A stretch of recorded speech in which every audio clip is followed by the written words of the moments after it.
தமிழக பாஜக மாநில தலைவர் நயினார் நாகேந்திரன் மதுரை ஆதீனத்தை மரியாதை நிமித்தமாக சந்தித்தார்.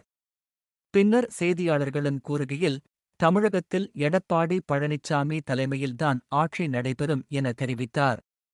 அண்ணாமலை தனிக்கட்சி துவங்குகிறதா என்ற கேள்விக்கு பதில் அளித்தார்.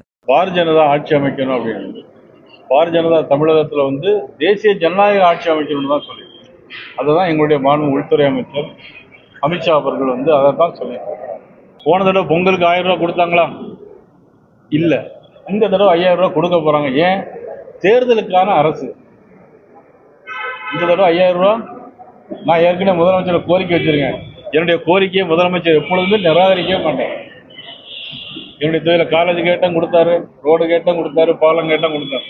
அதனால் இந்த தடவை மக்களுக்கு 5000 ரூபா கொடுக்க வேண்டும் அப்படின்னு நான் கோரிக்கை வச்சிருக்கேன். ஒருவேளை 10,000 ரூபா கொடுத்தாலும் கொடுக்கலாம். ஏன்னா அரசு அவங்க கையில இருக்கு. கண்ணு முன்னால் ஒரு கவுன்சிலர் கூட இல்லையா உங்களுக்கு? ஒரு எம்எல்ஏ கூட இல்ல. ஒரு 50 ஆண்டு அரசியல் வாய்ந்த செங்கோட்டையன் அவர்கிட்ட தானே போயிருக்காரு. இப்போ சில இடங்கள்ல துரியோதனன் என்ன பண்ணிட்டு இருந்தாங்க, சேராத இடந்தனில் சேர்ந்தா என்ன நடக்கும்? தோல்விதான் நடக்கும்.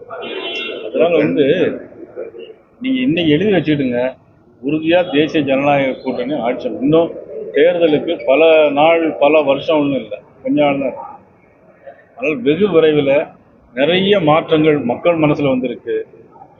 நிச்சயமா ஆட்சி மாற்றம் உறுதி. மதிப்புக்குரிய அண்ணாமலை அவர்கள் எங்கள் கட்சியில இருக்காங்க, கட்சியுடைய மாநில தலைவராக இருக்காங்க. நான் இன்னைக்கு மாநில தலைவராக இருக்கேன், நாளைக்கு நான் மாநில தலைவர் இல்லாமல் இருக்கலாம். அதுக்காண்டி நான் தனி கட்சி ஆரம்பிக்க மாட்டேன், அவரும் ஆரம்பிக்க மாட்டார். அவர் தலைமையில எங்க கூட்டணியே கொண்டு வருவோம், ஆட்சியை கொண்டு வருவோம் சொல்றோம். என்ன பிரச்சனையில் இருந்தாலும் அவரு தான் எடப்பாடி மாற்றம் இல்லை, உறுதியா இருக்கலாம். ஒருவேளை அந்த கலவரத்தை அவர் தூண்ட பாக்குறாரான்னு எனக்கு தெரியல. கலவரத்தை தூண்டக்கூடிய கதாநாயகனே அவர் இருப்பாராங்கிறது எனக்கு டவுட்டா இருக்கு. இதுல ஏதாவது கலவரம் நடந்தா சு வெங்கடேசன் தான் பொறுப்பு. தீபம் ஏத்துறதுனால சு வெங்கடேசனுக்கோ அவங்க குடும்பத்திற்கோ அல்ல அவங்க சார்ந்த கட்சிக்கோ எதுவும் பிரச்சனை இருக்கா?